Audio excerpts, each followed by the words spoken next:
Here are the top 10 personal finance rules the schooling system doesn't want you to know. What did you learn about personal finance in university? Credit? Investing? Money management? How do you use debt in your favor? Or did it only take the courses that were mandatory for you to pass? Well, for most people, these classes were more or less pointless, just like the falsified history, calculus, astronomy, and so on. Hi everyone, thanks for clicking and welcome back to your favorite channel where we bring you the best tips and tools for financial freedom in just under 10 minutes.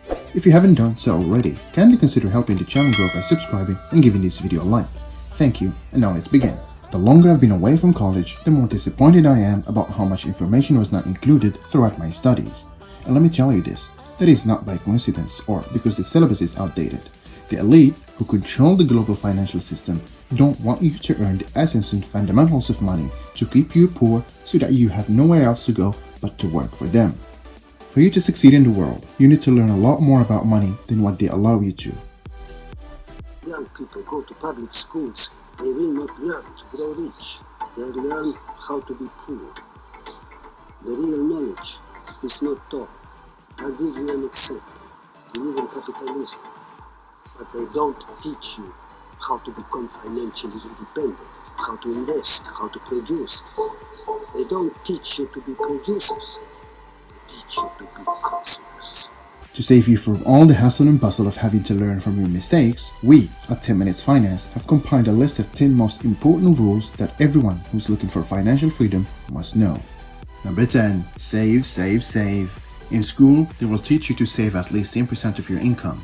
But let's be honest with each other, this isn't enough to retire on, unless of course you're earning millions. For most of us with a regular paycheck, a decent saving percentage will be about 25 to 40%.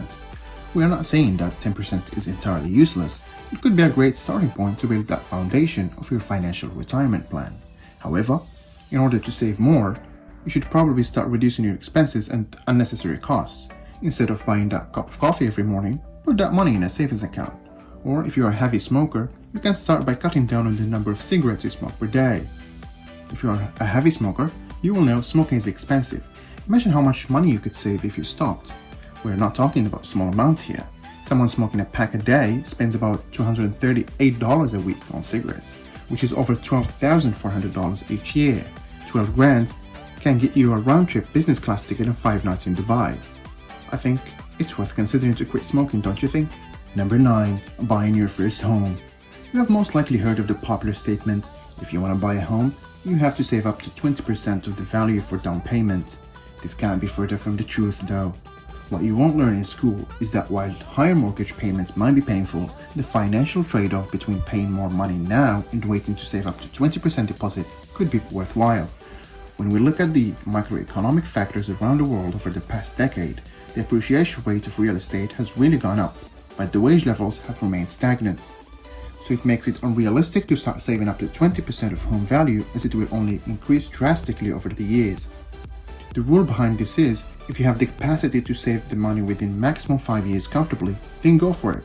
But if it will take you longer, you will only be chasing a moving target. Number 8. Taxes.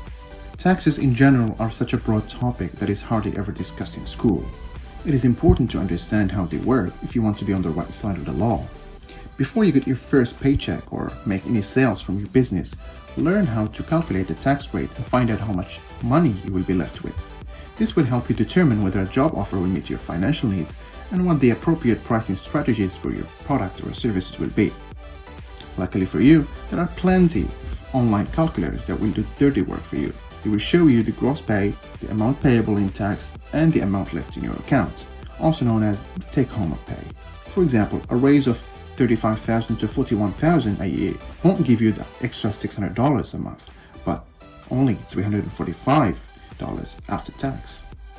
Number 7. College debt isn't 100% necessary. Contrary to what everyone believes that student loans go hand in hand with a college degree, you actually don't need to get one to achieve the latter. In fact, 85% of new graduates complain of the heavy school debts and the chunk of money that goes to paying it off immediately after they start working. It's not always a must you get these loans to pursue your degree. In fact, some institutions do help students so they don't end up in debt. Make sure you do your own research to benefit from such programs. You could also attend school part-time, work as you study, or enroll in a more affordable school graduate fast, or begin your journey in a community college. However, from my personal experience, there are always so many ways to achieve your career goals. Number 6. Compound interest. The power of compound interest is possibly the best kept secret. The one thing young people have as an advantage over everyone else is time. While they might not achieve their financial goals instantly, they have an upper hand when it comes to investing. All they need to do is tap into the powers of compound interest. By setting aside small chunks of money in a high interest account, young people can amass great wealth that will compound over and over again through the years. To show you just how important compound interest is, here's an example for you. Someone gave you two options. The first choice, $1 million, and the second is a penny that doubles up in value every other day. Well, most people would choose the first option, right? You probably did too.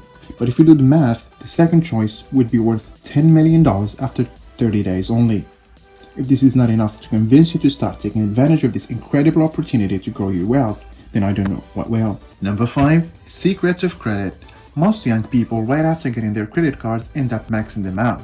They then end up with a life full of debt, where they are forced to pay up huge chunks of interest rates. And in some cases, this results in late payments that could adversely affect them. What most people don't know is the importance of credit scores and maintaining a great credit history. Here's what you need to know. Your credit score is one of the most important parts of your financial health and generally determines your financial position as an adult. With a proper score, it is a lot easier for you to purchase a house, get a car, get a business loan, and makes it much easier to achieve other milestones in the future. Here are a few key points on how to achieve a good score. Number 1. Get a credit card. Most people think getting a credit card is a mistake, but it is actually quite important in building your credit score. Let me give you an example. I have a friend of mine called Dave. Just like some people, he avoided getting a credit card for most of his young years after graduation from school. This doesn't sound like a problem, right?